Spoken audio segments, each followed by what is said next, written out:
Over the course of my online career, I've said some surprisingly controversial stuff for I guess this is supposed to be a linguistics YouTube channel. People just don't see media criticism or societal critique the same way I do, I suppose, and that's fine. But there's one video so groundbreaking, so divisive, so hotly debated, that I just had to make a response to all your responses. Yes, I'm doubling down, and no, English does not have a future tense. I'd like to respond to two main arguments I kept seeing in the comment section of that video. One, this is prescriptivism. We use the word tense to mean a wide array of things. Linguists don't have a monopoly on what words should mean. And yeah, sure, people can use any word for anything. You can point at a table and call it a chair, but in the sciences, even in a fake one like linguistics, we want some kind of precise definitions. If you want to call will the future tense in your everyday use of English, then fine,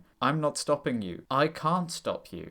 But I think for language analysis, and in my opinion language learning, my definition is more useful. Now, of course, linguists all hate each other and can't agree on anything, so even though grammaticalized time reference is the consensus definition of tense, what that actually means and how it should be applied is still very much up for debate. And it is this that really annoyed people. Which gets me to point two. What are you talking about? Obviously, will is still a future tense. Constructions like will or to be going to point to the future. There's no point in calling them anything else. English doesn't have a morphological future, it doesn't change its verb with conjugations like French or Spanish does, but helping verbs are still grammatical, they still show the future, it's just in a different way to how the other tenses work. But here's the thing, yeah, it's in a different way to how the other tenses work. A very different way. It doesn't fit the pattern, and that by itself doesn't disqualify its tense status, but the fact of the matter is that it fits a different pattern much better, that of the modal verbs. Will and shall both slot into this group perfectly.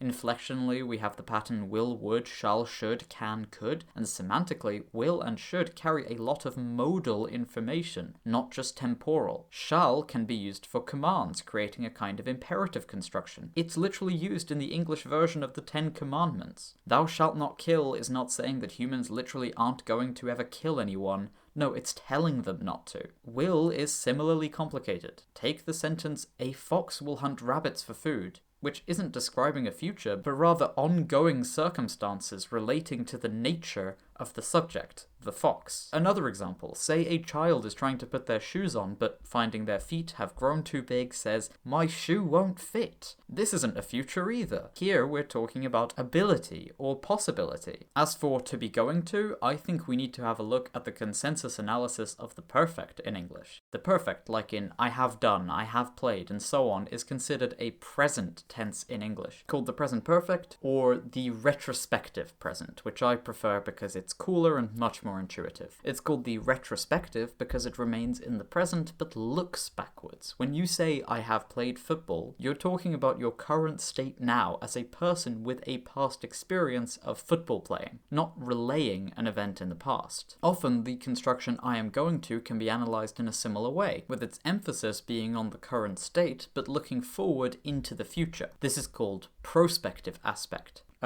Mr. Husbandman, could you help me with the dishes?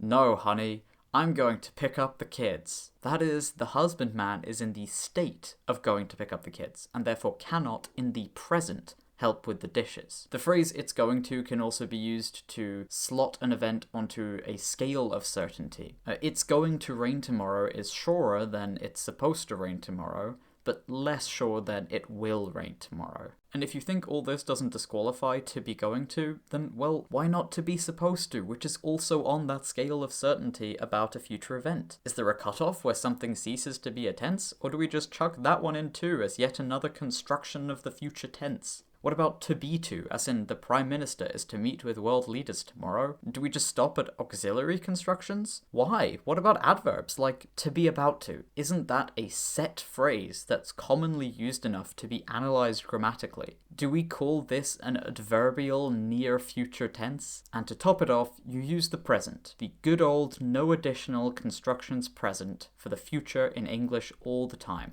Tomorrow I'm playing football. I'm picking up the kids now. Next year I'm moving to Sheffield. So what we have, if we want to call the English future a tense, is a tense that doesn't look like the other tenses in the language, that in fact looks and acts like a different existing construction that expresses things other than the future, that isn't necessary to express the future, and that arbitrarily excludes and includes random constructions based on vibes, I guess. Nothing in linguistics is perfect. This is why everyone, from commenters on K. Klein YouTube videos to actual syntacticians, debate the English tense system. You're never going to get the perfect definition of tense, but I don't see any use in including the English future in that definition. No, English is a past, non-past language. The linguists that disagree with me are wrong, and this matter is now officially closed.